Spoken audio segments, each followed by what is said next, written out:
பூஞ்சோலை மாணவர்கள் அனைவருக்கும் வணக்கம். இன்றைக்கி மே 1, 2, 3 நாளுக்குரிய நியூஸ் பேப்பர் வந்து பார்க்க போகிறோம். ஸோ ஹெட்லைன் என்ன அப்படின்னு சொல்லி பார்த்தீங்க அப்படின்னா, வாக்கு எண்ணிக்கை சார்ந்து தான் கொடுத்துருக்காங்க. அதாவது மேற்கு வங்கத்தில் 77 வாக்குச்சாவடிகளில் மறு வாக்குப்பதிவு நடந்திருக்கு. சரிங்களா, நம்மளுக்கு அது இம்பார்ட்டண்ட்டான நியூஸ் கிடையாது. இப்போ நீங்கள் இந்த பார்த்துட்டு இருக்க சமயம் தபால் வாக்குகளோட எண்ணிக்கை வந்து ஸ்டார்ட் ஆகிருக்கும். ஸோ இன்றைக்கி வந்துட்டு வாக்குப்பதிவு நடந்துகிட்ருக்கோம். சரி, ஓகே. இந்த பாருங்கள், வேதாரண்யத்தில் அந்த உப்பு சத்தியாகிரக தியாகிகளுக்கு அஞ்சலி எப்படின்னு போட்டிருக்காங்க. சரிங்களா, இதில் நம்ம எக்ஸாம் பாயிண்ட் ஆஃப் வியூவில் பார்க்க வேண்டியது, உப்பு சத்தியாகிரகம் நடந்து 96வது ஆண்டு நினைவை ஒட்டி தியாகிகளுக்கு அஞ்சலி செலுத்தப்பட்டதுன்னு சொல்லியிருக்காங்க. நம்மளுக்கு தெரியும், ஆக்சுவலாக ஏப்ரல் 13 ஆரம்பிச்சிருப்பாங்க. சரிங்களா, எங்கேருந்து அப்படின்னா திருச்சியிலிருந்து வேதாரண்யம் வரையும். இது ப்ரீவியஸ் இயர் கொஸ்டின். நம்மளுக்கு எங்கே இருந்து ஆரம்பிக்கப்பட்டுச்சு அப்படின்னு சொல்லிட்டு சப் இன்ஸ்பெக்டரில் கேட்ட கொஸ்டின். திருச்சியிலிருந்து ஆரம்பிக்கப்பட்டு வேதாரண்யத்தில் உப்பு அள்ளப்பட்டுச்சு. ஏப்ரல் 13 ஸ்டார்ட் பண்ணியிருப்பாங்க. தஞ்சை வழியாக போயிருப்பாங்க. மாவட்ட ஆட்சியர் தான் அப்படின்றவர் இவங்க யாருக்குமே இவங்களை வந்து மறைக்கணும், அதாவது இவங்க போராட்டத்தை வந்து பெருசாக்கக்கூடாது அப்படின்றக்காக ரொம்ப போராட்டம் பண்ணியிருப்பார். சரிங்களா, ரொம்ப போராடியிருப்பார் மாவட்ட ஆட்சியர் தான் அப்படின்னு சொல்லிட்டு. ஸோ அது சார்ந்த இன்ஃபர்மேஷன் நம்ம ஸ்கூல் புக்கில் இருக்கும். இதில் நம்ம பார்க்க வேண்டியது என்னென்னா, 1930 ஏப்ரல் 30 அப்போ உப்பு அள்ளியிருக்காங்க. சரிங்களா, அவங்க போக ஆரம்பித்தது ஏப்ரல் 13, அவங்க உப்பு அள்ளின தேதி ஏப்ரல் 30. ஸோ அதை பேஸ் பண்ணி தியாகிகளுக்கு, உப்பு சத்தியாகிரக தியாகிகளுக்கு வருடம் ஏப்ரல் 30 அஞ்சலி செலுத்துகிற நிகழ்ச்சி நடைபெற்று இருக்கு. சரிங்களா, சரி, ஓகே. இப்போ அடுத்தது பாருங்கள், எக்ஸாம் பாயிண்ட் ஆஃப் வியூவில் பார்த்தோம் அப்படின்னா, இந்தது ஃபஸ்ட்டு டைமாக இந்தியாவில் ஜம்மு ஸ்ரீநகர், சரிங்களா, ஜம்மு ஸ்ரீநகரிடையே முதல் ரயில் சேவை துவங்கியிருக்கு. வந்தே பாரத் ரயில் வந்து விட்டுருக்காங்க. சரிங்களா, இங்கே பாருங்கள், ஜம்மு காஷ்மீரின் இரட்டை தலைநகரங்களான ஜம்மு மற்றும் ஸ்ரீநகரை இணைக்கும் முதல் நேரடி ரயில் சேவை. இது ரொம்ப முக்கியமான இன்ஃபர்மேஷன். இதுக்கு முன்னாடி கத்ரா ஸ்ரீநகர், சரிங்களா, இந்த கத்ரா ஸ்ரீநகர் இந்த 2 பகுதிகளுக்கிடையே ரயில் சேவை விடப்பட்டுச்சு. ஸோ இது ரொம்ப முக்கியமானது. சரிங்களா, அப்போ ஃபஸ்ட்டு ஜம்மு ஸ்ரீநகரிடையே வந்தே பாரத் ரயில் சேவை துவக்கப்பட்டிருக்கு. அடுத்து இது ரொம்ப முக்கியமானது என்னன்னு பார்த்தீங்கன்னா, மீன்கள் உற்பத்தியில் இந்திய அளவில் தமிழகம் முதல் இடம் வகிச்சிருக்குப்பா. அதாவது இந்த ஆண்டு, கடந்த நிதியாண்டு அப்படி தான் பார்க்கணும். சரிங்களா, 25-26 நிதியாண்டின்படி 6.85 லட்சம் டன் மீன்கள் உற்பத்தி பண்ணியிருக்காங்க. குஜராத்தை வந்து பின்னுக்கு தள்ளிட்டாங்க. ஸோ மீன் உற்பத்தியில் முதல் இடத்துல குஜராத் இருந்திருக்கு. அதை பின்னுக்கு தள்ளி தமிழ்நாடு முதல் இடத்துல வந்திருக்கு. சரிங்களா, மீன் உற்பத்தியில் எவ்வளோ அப்படின்னா 6.85 லட்சம் டன் மீன்கள் உற்பத்தி செஞ்சுருக்காங்க போன நிதியாண்டில். ப்ளஸ் அது போக குஜராத் வந்து பார்த்தீங்கன்னா 6.24 லட்சம் டன் மீன்கள் வந்து உற்பத்தி பண்ணியிருக்காங்க. சரியா, இதில் பாருங்கள், அதாவது அதிகமாக கிடைக்கப்பட்ட மீன் வகை எது அப்படின்னா காணாங்கெழுத்தி மீன் தான் அதிகமாக கிடைக்கப்பட்டிருக்கு இந்தியாவில். 2.70 லட்சம் டன்களோட காணாங்கெழுத்தி மீன்றது முதல் இடத்துலையும், 2.57 லட்சம் டன்னோட தலைக்காளி அது வந்து 2ஆம் இடத்துலையும், 2.53 லட்சம் டன்னோட மத்தி மீன் அது வந்து 3ஆம் இடத்துலையும் இருக்குது. சரியா, ரைட், ஓகேப்பா. அடுத்தது பாருங்கள்,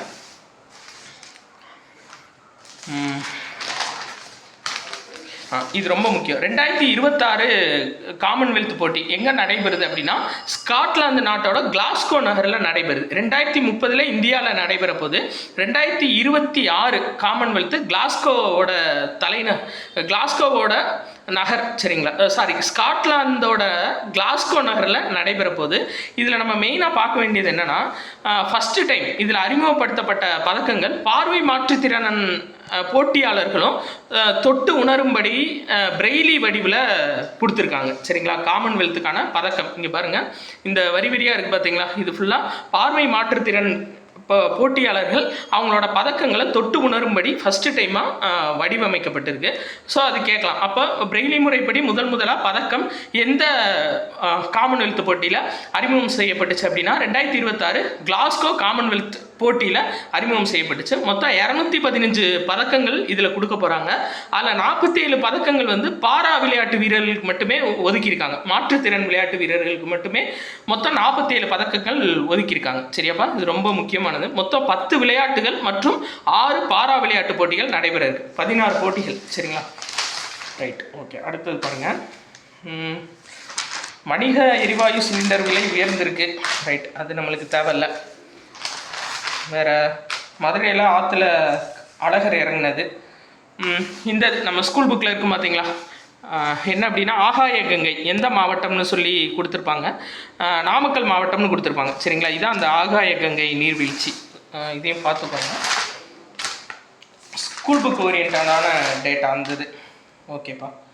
அடுத்து இந்த அதாவது மத்திய பிரதேசத்தில் அந்த சுற்றுலா படகு வந்து கவிழ்ந்துச்சு பார்த்தீங்களா, அது சார்ந்து நம்ம எக்ஸாம் பாயிண்ட் ஆஃப் வியூவில் பார்க்கணும். என்னன்னு சொல்லி பார்த்தீங்கன்னா இதான், அதாவது ஒரு நிமிஷம் ஆட்டோ ஃபோக்கஸ் ஆகுதுப்பா. Right, okay. இந்த இருக்கு பாருங்கள், மத்திய பிரதேச மாநிலம் ஜபல்பூர் மாவட்டத்தில் உள்ள நர்மதை ஆற்றில், சரிங்களா, அதான் ரொம்ப முக்கியம். மத்திய பிரதேச மாநிலம் ஜபல்பூர் மாவட்டத்தில் உள்ள நர்மதை ஆற்றில் கட்டப்பட்டுள்ள பர்க்கி அணை. அப்போ இது கேட்கலாம், பர்க்கி அணை எங்கே உள்ளதுன்னு கேட்கலாம்ப்பா.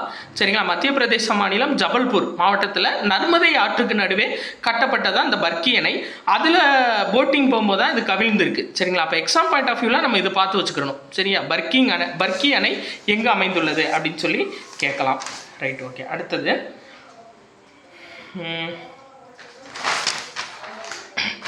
வேற எக்ஸாம் பாயிண்ட் ஆஃப் வியூவில் கம்மியாக தான்ப்பா இருக்குது நியூஸ். இந்த இது ரொம்ப முக்கியம். அதாவது பார்வை மாற்றுத்திறனாளிகளுக்காக நிறைய மொபைல் அப்ளிகேஷன் இருக்குது.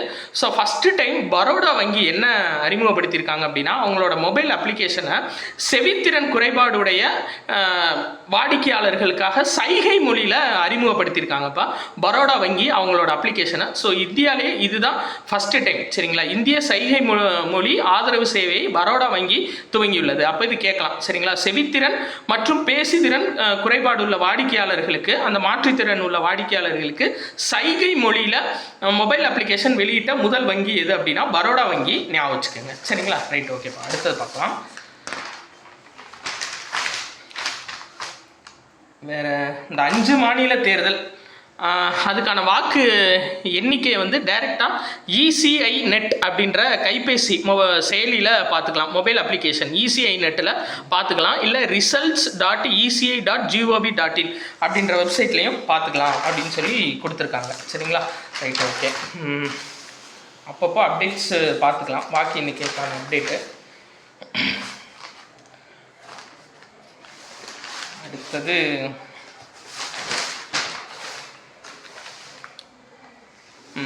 அதாவது கைபேசி வழி அவசர கால எச்சரிக்கை நாடு முழுவதும் அறிமுகம்னு சொல்லியிருக்காங்க. என்ன அப்படின்னா, இப்போது ஏதாச்சும் ஒரு பேரிடர் நடக்கும்போதோ இல்லை இந்த போர்க்கால சமயங்களிலோ ஒரே நேரத்தில் எல்லாத்துக்கும் மெசேஜ் அனுப்பக்கூடிய ஒரு அம்சங்கள் வந்து செஞ்சுருக்காங்க. அதுக்கான பேர் எதுவும் வைக்கல. சரிங்களா, பேர் எதுவும் வைக்கல, வெறுமனா அவசர கால எச்சரிக்கை அறிமுகம்.